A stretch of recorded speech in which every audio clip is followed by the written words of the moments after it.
The Boston Bruins are in Pittsburgh to take on the Penguins tonight. Reinforcements may be on the way this weekend in the form of players returning to health. And I'm answering some of your mailbag questions on today's episode of Locked On Boston Bruins. So let's get into it, shall we? You're Locked On Bruins, your daily podcast on the Boston Bruins. Part of the Locked On Podcast Network, your team every day.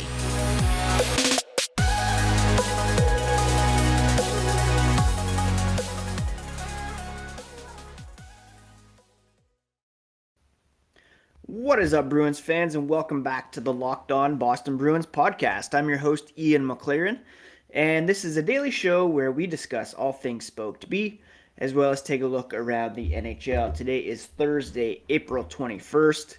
It's a rainy day up here in Ontario. Looking forward to spending the afternoon watching the Blue Jays and the Red Sox. Don't tell my boss. Still be working, of course. I want to thank you so much for making Locked On Boston Bruins your first listen of the day. The podcast is free and available on all platforms, as well as on YouTube, so please do hit that subscribe button. Each new episode will be automatically added to your feeds for you to download, listen, and enjoy. If you want to rate and review, that would be also very much appreciated.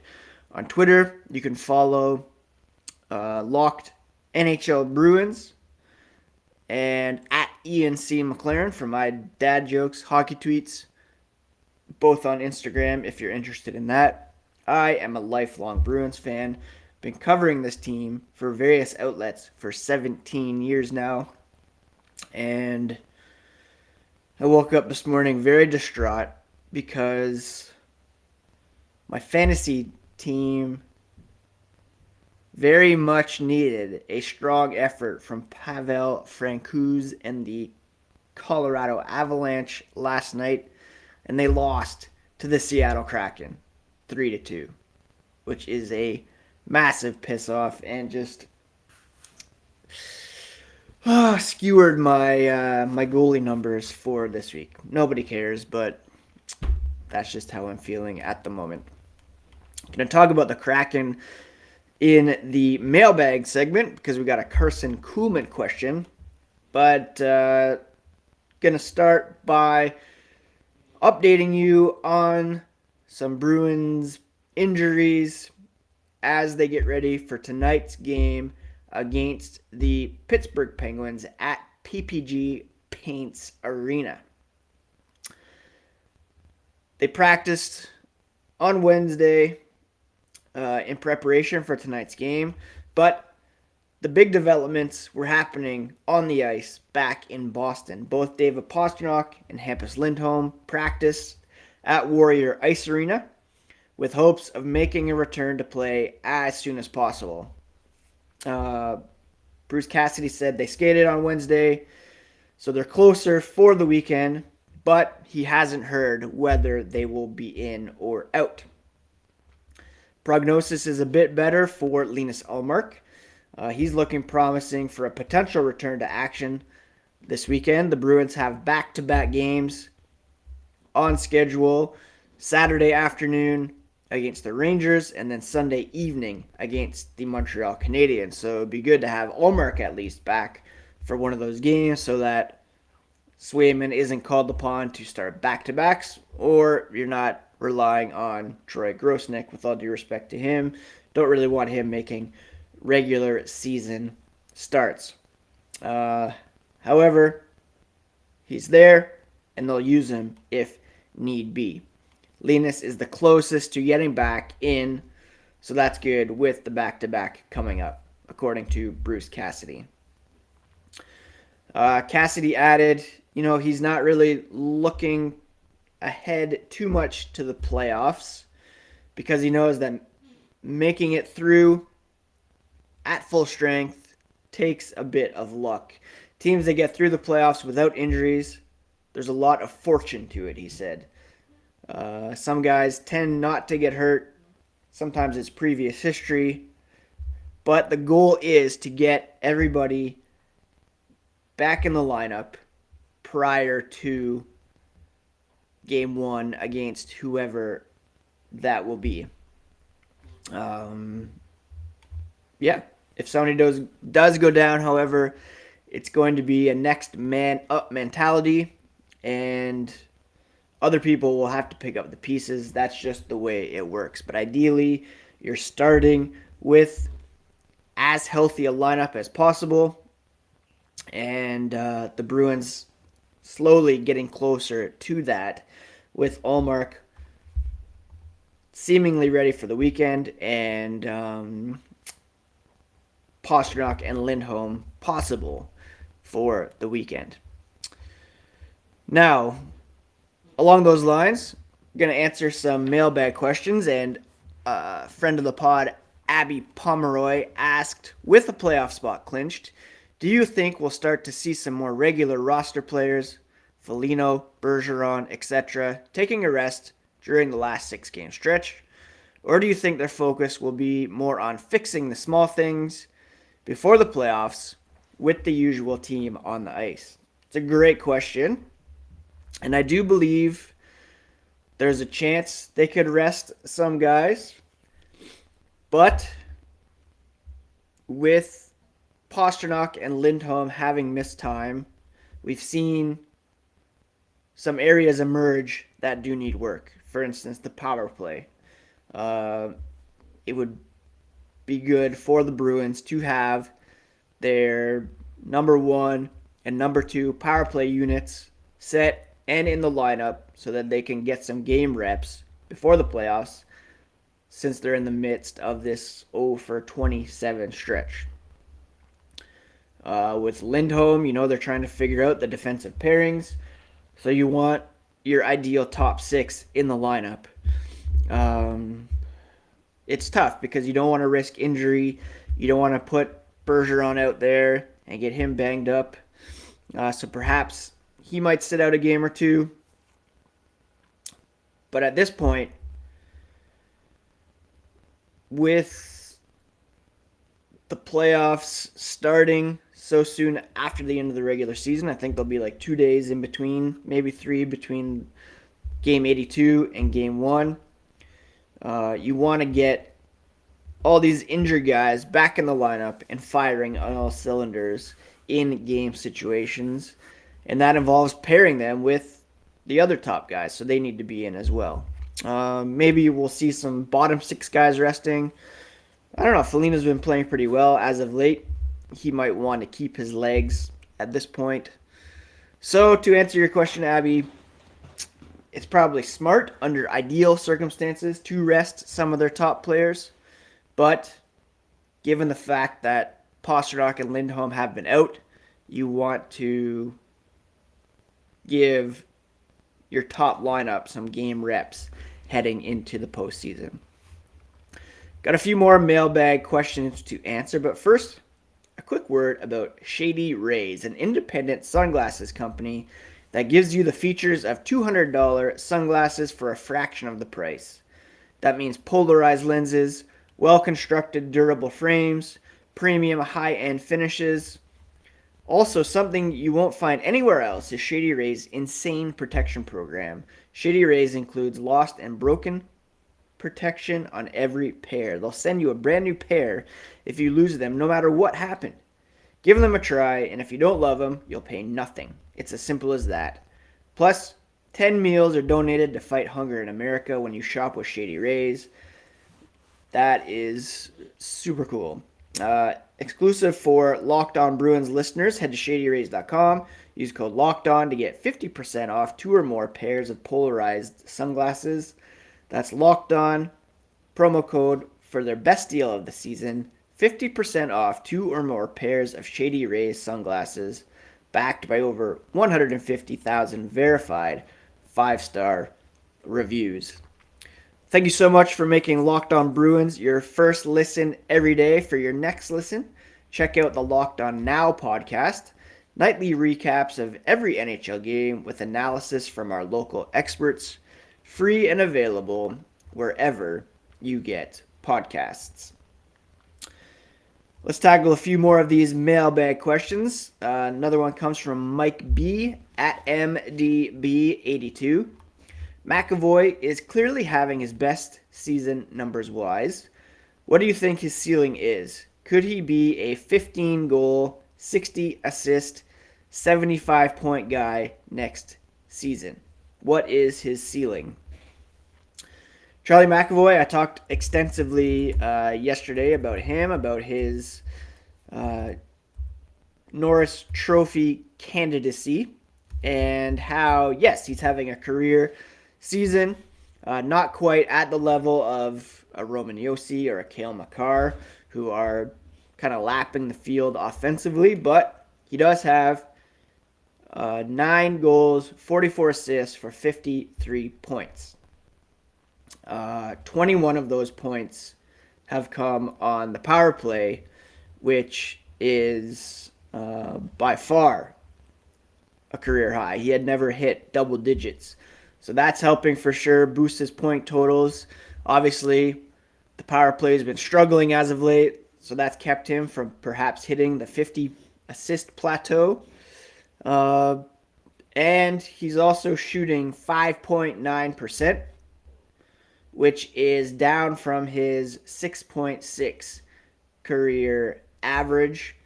And so if he was hitting his career average, he'd at least have 10 by now. I think with increased shot totals, more success on the power play, I do think that he could hit 12 to 15 goals and 55 assists. I think 60 points, definitely a possibility next season. 70, 75, I mean, it's certainly possible. He's going to be paid a ridiculous amount of money. He's one of the best defenders 5-on-5. If he could add that offensive boost, it would just, I don't want to say justify that contract, but make it even more worth it. I'd like to see him be a bit more assertive offensively, to be honest. I think he could work on his shot a little bit. It's not really that, I don't know, fearful. He doesn't have like an Ally Afraidy type shot. If he could work on his shot in the offseason, not only shot strength and speed, but also accuracy, that could really boost his point total. So, I mean, I think the sky's the limit for a guy like Charlie McAvoy. If you compare to some defensemen early on, I mean, Fox, Makar, they're kind of outliers. They came out just flying for their careers. McAvoy, more of a slow burn offensively. But as he becomes more of a leader for the Bruins, as he becomes more comfortable quarterbacking the power play, I certainly think he could be a 70-point guy as early as next season. Hockey B at NHL_lurker asks a few questions. Of the teams Boston has a legit chance of playing in round one, who's the most ideal opponent? It's a great question. The 4 teams are likely the Carolina Hurricanes, the Toronto Maple Leafs, possibly the New York Rangers, or the Florida Panthers. Right now, the Bruins still in that first wild card spot. Alex Ovechkin scored his 50th goal for the 9th time last night, but the Capitals fell to the Golden Knights in overtime, so they're still 2 points back of the Bruins in the wildcard race. The Bruins have a game in hand. With 1 point tonight, by the way, the Bruins could hit 100 points. They're 1 point back of the Lightning. If they're able to take over the Lightning, they'd play the Maple Leafs. If they stay in the first wildcard spot, they'll play the winner of the Metro. Currently, the Hurricanes and Rangers tied at 106 points. If they were to fall back to the second wildcard spot, they would play the Florida Panthers in the first round. I don't really want anything to do with Florida. They are competing for the President's Trophy, plus 100 goal differential compared to plus 31 for the Bruins. Personally, I don't really want them to play the Maple Leafs, although I do think they could handle the Leafs. But they're due to break out anytime, and it could very well be this season against these Bruins. The Rangers, I think, I'd be comfortable with, although Igor Shesterkin scares me. The Hurricanes have owned the Bruins this season, but there's some injury concerns with Frederik Andersen. So right now, if I'm ranking them, I'd say Rangers, Hurricanes, especially if Fred is out, then the Leafs, and then the Florida Panthers. Hockey B also asked, will Holla win the 7th player award? I think that is likely. Eric Holla right now ranks, let's see, 1, 2, 3, 4, 5, 7th on the Bruins with 15 goals, 25 assists for 40 points through 73 games, 2 points back of Charlie Coyle with 3 fewer games played. Coyle has won it in the past. He was expected to be second line center this season. He's bumped down. Holla has filled in well with Taylor Hall and David Pastrnak, and he's kept his production up even with Pastrnak out of the lineup. So I really do think he will win that award this season. Hockey B also asked about a prospects update. I talked about that, I believe, on Monday's episode, so you can go back and check that out. What about the Bruins power play? How will Pasternak's return impact this? Well, I think his impact, we all know how dangerous he is on the power play, not only in terms of his shot, his release, scoring ability, but also drawing the defense and opening things up for everybody else. So his impact will be huge on the power play. And the impact of Lindholm's return, I think we saw how good he can be for the Boston Bruins in his few games so far. It will have a trickle-down effect on the top six defensively. It could cause Mike Riley to be bumped out of the lineup. Lindholm with 4 assists through 7 games so far for the Bruins, 16 shots on goal. He has been as good, if not better, than advertised. And getting him back there will be huge for the Boston Bruins. Let's see. Oh yeah, I mentioned there was a Karson Kuhlman question. Art Bowline asks, what's your feeling on seeing Kuhlman playing first line in Seattle, and we're still rolling out Foligno, etc.? I was never that high on Karson Kuhlman. There's a huge difference between playing first line minutes for a near last place team like the Seattle Kraken and being a quality, impactful depth player on a team with real playoff aspirations. Nick Foligno hasn't produced offensively for the Bruins this season, but anybody who's been watching lately should be able to see that he has had a positive impact on the Bruins. He's creating opportunities. He's putting everything on the line. I really like Nick Foligno as a person. I'm rooting for him to make an impact in the playoffs. Yes, his contract is egregious. There's people on Twitter talking about, potential buyout and whatnot this season. But in the playoffs, at this stage in his career, the hunger that he has, I think Nick Foligno will bring some more intangibles to the table than a guy like Karson Kuhlman will. Finally, Jake Cavaney at Cavaney Jake asks, what do you like as the third pair once Lindholm returns? Are we going to see Riley healthy scratched for all the bad penalties lately? I would say we'd probably see, the top four interchanged of Lindholm, McAvoy, Grizzly, Carlo, and then right now it's looking like Forbort, Clifton. They tried to make Forbort, Riley a thing, not really working out. When Riley's on, I think he belongs in there, but the in and out and the recent penalties, when he's on the ice, he's making a positive impact. So ideally, it would be Riley and Forbort, but they just haven't seemed to be able to figure it out yet at this point. Jake also asked, PP drought is getting significant. At what point does this become a bigger issue than no pasta? I mean, teams go through these kind of droughts. We saw them go through the whole first round of the playoffs in 2011 without a power play goal. As long as they're winning games, that's really all that matters. But yeah, it's definitely something that needs to be worked out. We'll see if it continues to be a problem when Pastrnak is back, and if so, then it will be cause for concern for sure. Thank you so much for sending in those questions. Really do appreciate it.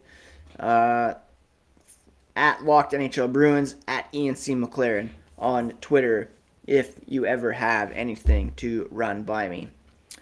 BetOnline.net is your number one source for all betting stats and sports info. Find all the latest sports developments, league reviews, and news, including the NBA playoffs, the upcoming Stanley Cup playoffs, Major League Baseball. BetOnline is your continued source for all sports betting wagering information, from live betting to playoffs, esports, and more. Head to the website today, use your mobile device, and learn more about the trends in action at BetOnline, where the game starts. Last night I mentioned Alex Ovechkin reached 50 goals for the 9th time in his career, which is pretty incredible. He joined Wayne Gretzky and the recently late Mike Bossy as the only players to score 50 goals in 9 seasons. I should add the Penguins and Capitals are now tied at 97 points. So the Penguins are a team to watch as well when it comes to the wild card race. Connor McDavid regained his lead in the scoring race at 113 points, now 2 ahead of Jonathan Huberdeau. And then I mentioned the Seattle Kraken beating the Colorado Avalanche last night. Matt Beniers off to a flying start with, I believe, points in each of his 4 games. Nazem Kadri returned to action for the Colorado Avalanche, making them that much more dangerous in the postseason. Going back to the Penguins, their goalie, Tristan Jarry, remains week to week with a lower body injury. That will really be a hindrance to them in the playoffs, although he wasn't very good last year. But still, to be without your number one goalie is huge. And for you draft heads out there, the 2022 NHL Draft Lottery will be held on May 10th, 6:30 p.m. Eastern, setting the order for 16 teams that failed to qualify for the Stanley Cup playoffs. OHL playoffs get underway tonight. You can keep an eye on Brett Harrison of the Oshawa Generals and Ryan Mast of the Sarnia Sting. He's taking on Mark Savard's Windsor Spitfires tonight.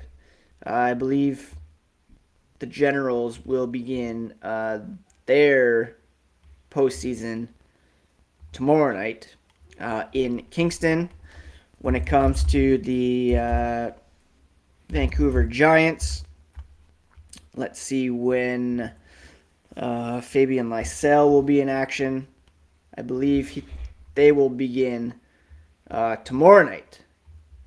They are taking on the Everett Silvertips across the border tomorrow night. So those are some junior prospects to keep an eye on as their playoffs begin this weekend.